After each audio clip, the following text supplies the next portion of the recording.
ko yung bigat ng katawan ko, yung nararamdaman ko sa sarili ko, na hindi naman nila alam, ako nakakaadam na pinagdadaanan ko, kahit sa mga anak ko, hindi ko naman sinasabi kung may masakit o ganito, basta ako sarili ko.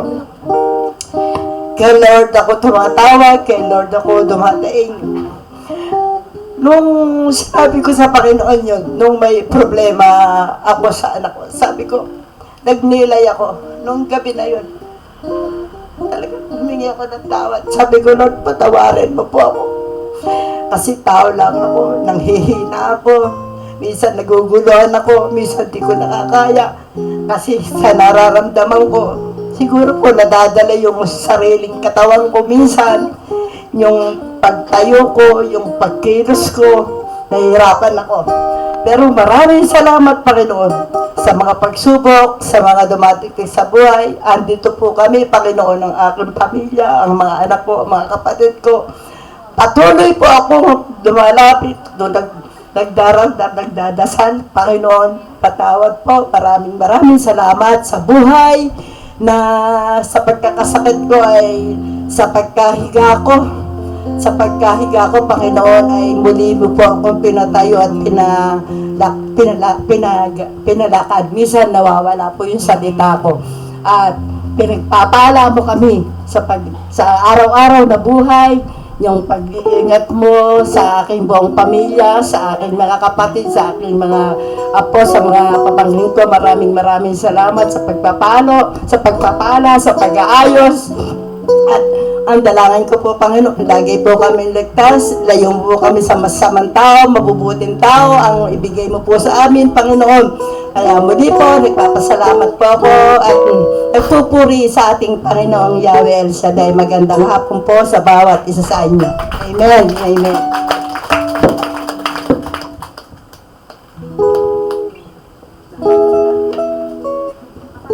Salamat po sa lahat na nag-share.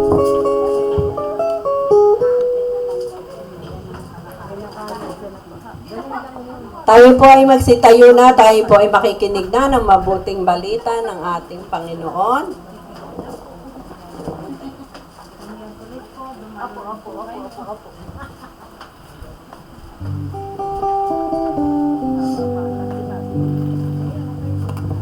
Praise God. At ang gagamitin po ng ating Panginoon, ating pong kapatid mula sa PFCC 20 Bulacan, ating pong kapatid, Brother Pel Prias.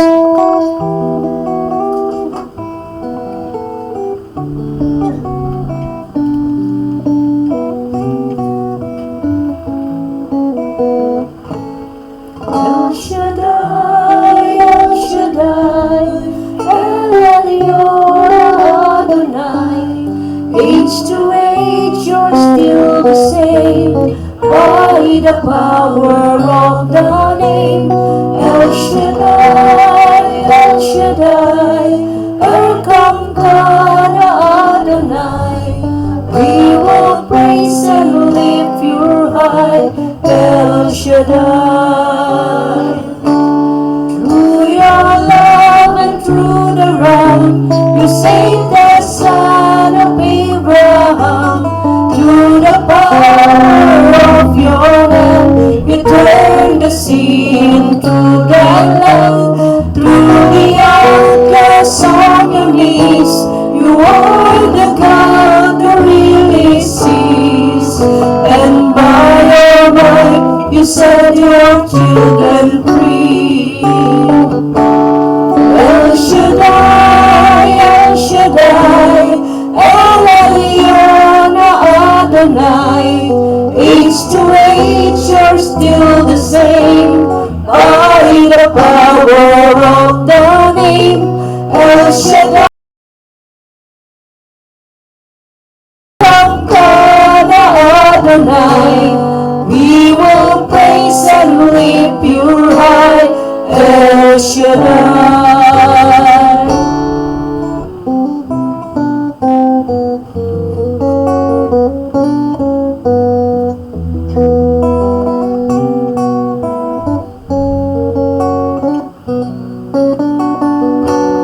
Through the years you made it clear was near. To the people could not see what Messiah ought to be. Though your words contain the plan, they just could not understand. Your awesome work was done to the beauty of your Son. El Shaddai, El Shaddai, El Elyon Adonai. His situation still the same by the power of the name El Shaddai, El Shaddai. Welcome Kana Adonai. I will praise you till I die. El Shaddai, El Shaddai, El Shaddai, El Elyon Adonai. Is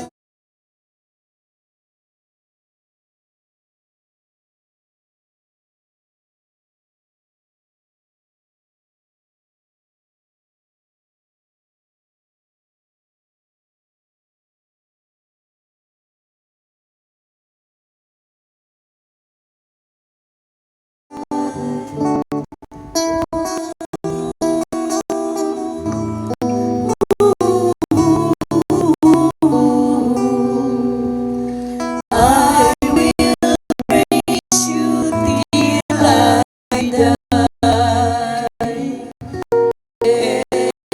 Shaddai.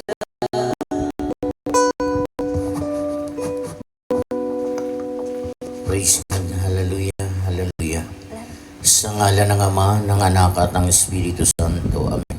Panginoon, Yahweh Shaddai, salamat pong muli, Panginoon, sa mga pagkakataon na ito na kami itipon muli sa dakong ito at naniniwala kami, Panginoon, na sa pagtipon muli namin sa hakong ito ay laging mahimala at kababalaghan ang gagawin sa buhay namin. Pagpalain po, Panginoon, ang dakong ito na kung saan ay patuloy na tumatanggap sa iyong mga lingkod at patuloy na nagpapatuloy sa iyong mga anak at patuloy na naihayag ang iyong mga balita. Sa magdalangin ko ay patuloy ang buong compound na ito po, Panginoon, ang pamilya ni Brother Paul, ang buong angkan, di ko man ma-mention ang kanilang pangalan. Ikaw po ang nakakabatid at nakakalan ng tanging mabuting ginagawa nila sa gawain ito. Pagpalain din po, Panginoon, ng lahat ng mga taong tumugon muli sa iyong panawagan ng dahil sa iyong mabuting balita sa namin ang isandaang iba yung pagpapala.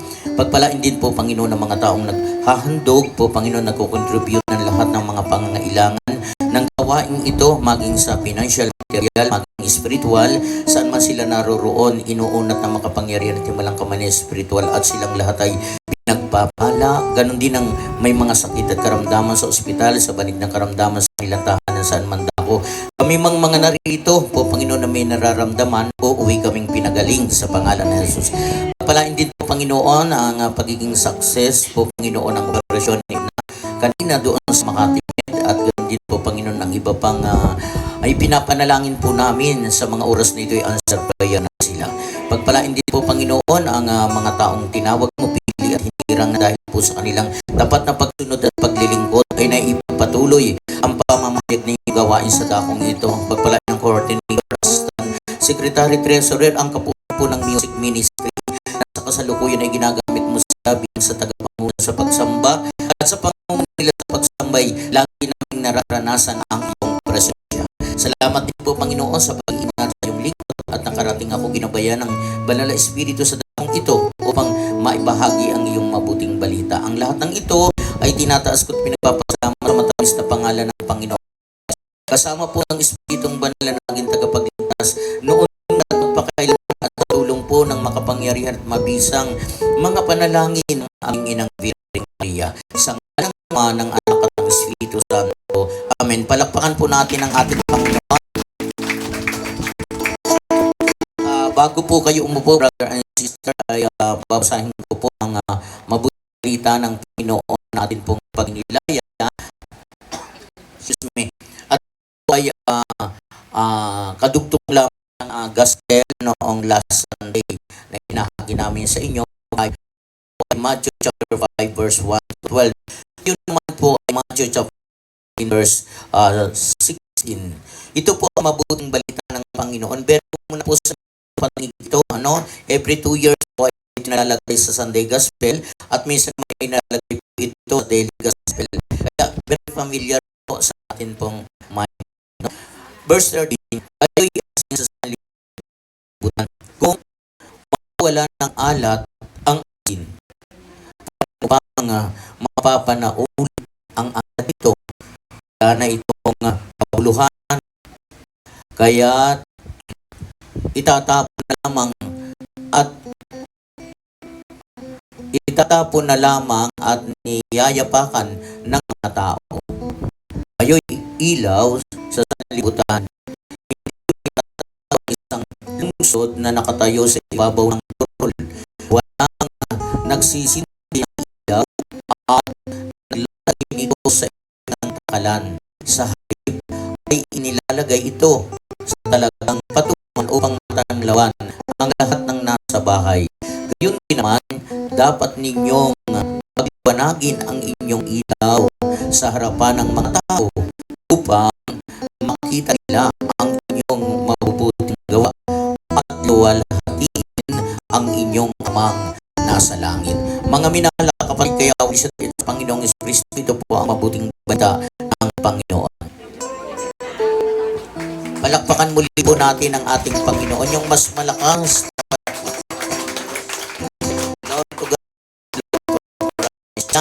At magandang hapon po sa inyong lahat. Pwede na po kayong mag-isip po talagang ako na lamang po ang inaantay ninyo. No po? Hindi na po ako umuwi sa akin ng Maring Ruby kung ako umuwi pa sa San Jose del Monte pagtapos po ng klase namin. Medyo mahaba po, napahaba yung klase dahil si Bishop ay nakaturo muli. Ano po? At si Bishop ay medyo madalang na magsalita kaya napahaba yung aming lecture sa kanya. Ano po,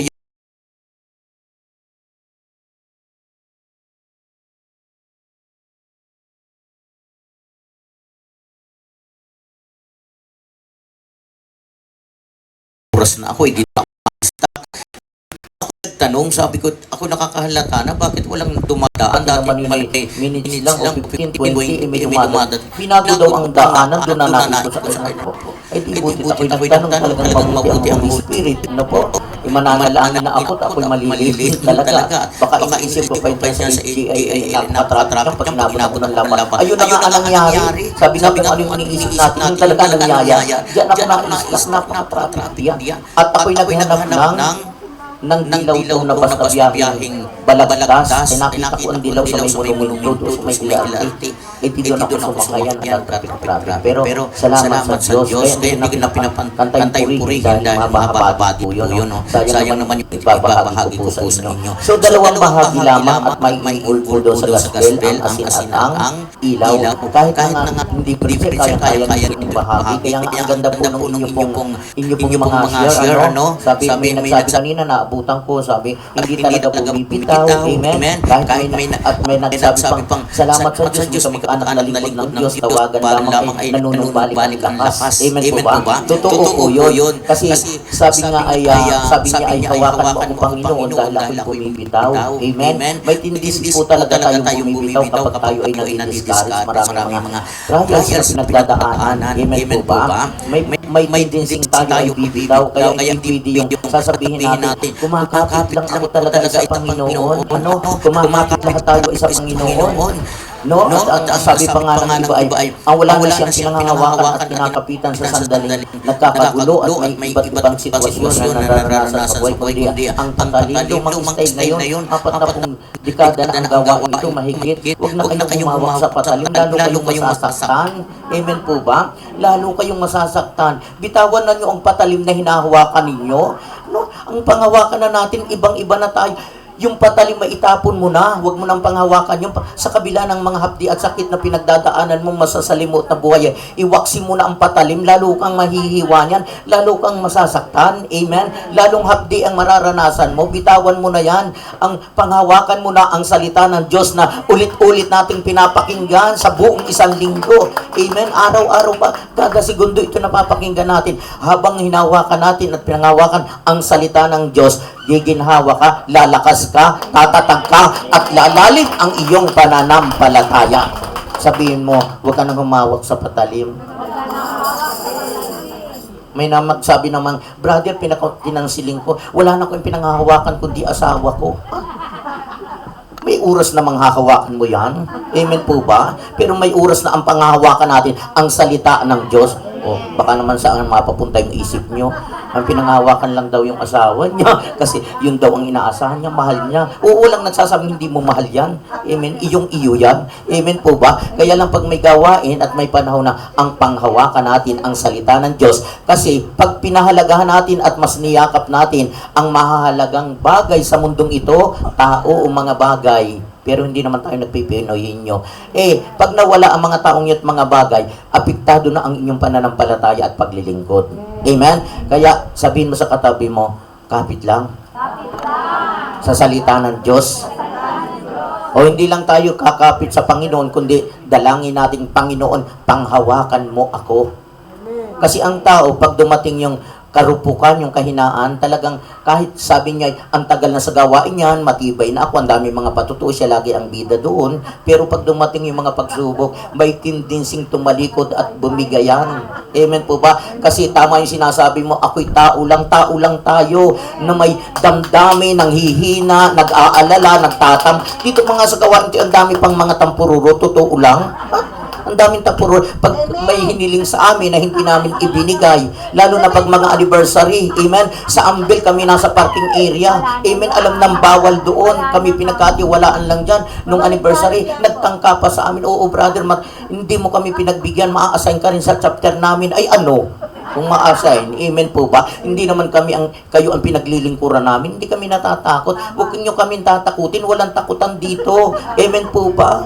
Hindi sasabi, sige kapag hindi ka naglingkod, hindi ka dumalo, kung ano-ano ang mararana. Huwag mo takutin, lalong hindi dadalo yan. Amen po ba? Pag may matagal na hindi dumalo at hindi nagpakita at hindi mo alam kung nasaan na at biglang dumating, huwag mo sasabihin, ay buhay ka pa pala. Huwag ganun. Amen po ba? Ang sasabihin mo, thanks God sister, matagal na kitang inaano. Kala ko'y nag-abroad ka na. Salamat, thanks God, Yawon sa dito pa tayo nagkita sa gawain ng Panginoon. Talagang answer prayer ako at nakita muli kita. Ano, ari, minsan mayroong hindi lang nakita, biglang dumalo, nakita doon sa, dumalo ay sa chapter. Amen. Sabi, ay, buhay ka pa pala siya. Huwag kang ganyan. Kung ako sasabihan mo, hindi talaga ako dadalo. Amen po ba? Hindi ako dadalo. Akala mo pala ako namatay na, hindi na ako dadalo. Ikaw na lang. Amen po ba? Laging thanks God. Amen po ba? Alam nyo ko kanina, nung ako ay sabi ko na late ako, na traffic ako, sabi ko, ay naku, doon na naman ako sa San Nicolas, hindi ko naman alam kung anong magic ang gagawin ko sa ako magsisimula at matatapos. Bless na bless ako dito pag ako'y na-assign, totoo lang. Amen. Napakarami dito at saka ang tao dito habang kami nagtutok, nagre-response. Yun ang maganda. Pag nag-response kayo, ibig sabihin may nauunawaan kayo, interesado kayo. Pero habang kami nagsasalit kayo, natutulog, nakipagkwentuhan, ibig sabihin walang response. Amen. Nakakawalang gana, parang gusto nang tapusin. Amen. Kaya dito, nagkakaisa tayong ng Espiritu at na dito si Yahweh El-Shaddai. Pag sa umpukan at sa gawain ng Panginoon, laging masaya ang mga tao, ang masayang nagtutok, ang preacher, masaya ang mga attender. Amen po ba? Nakatitig, sabi sa Biblia, nung naghahayag ng salita at nag-announce ng salita, ang Panginoong Jesucristo doon sa maraming tao, ang mga tao ay nakatitig sa Kanya. Kanina dito, pag tayo ko'y nakatitig na kayo, nadyan na naman yung mukhang masinggan. Amen po ba? Amen. Nakatitig at damandama ang salita ng Diyos. Kaya doon sa lugar po ng sinagoga, habang nagtutok ang Panginoong Jesucristo, nagatid ng kanyang mga salita, alam niyo po nakatitig yung mga tao, pero nahati sa dalawang grupo. Amen. Yung mga hindi interesado, unti-unting nalabas doon sa na-exit sa gate, pero yung pangalawang grupo ay talagang tutok sa Panginoong Jesucristo. Kaya yung naganap nun sa Sinikuga, mga namal kong kapatid sa Panginoon, ay naganap ngayon dito sa San Nicolas. Amen po ba? Nakatitig, alin doon ang naganap? Yung pangalawa. Amen? Walang umaalis, nakatitig. Amen? Nagko-concentrate sa salita ng Diyos. Amen? The true disciple of Christ. Yan. Kasi bakit disciple? Hindi naman tayo nagpo-formation, hindi naman ako disciple. Lahat tayo disipulo ni Kristo.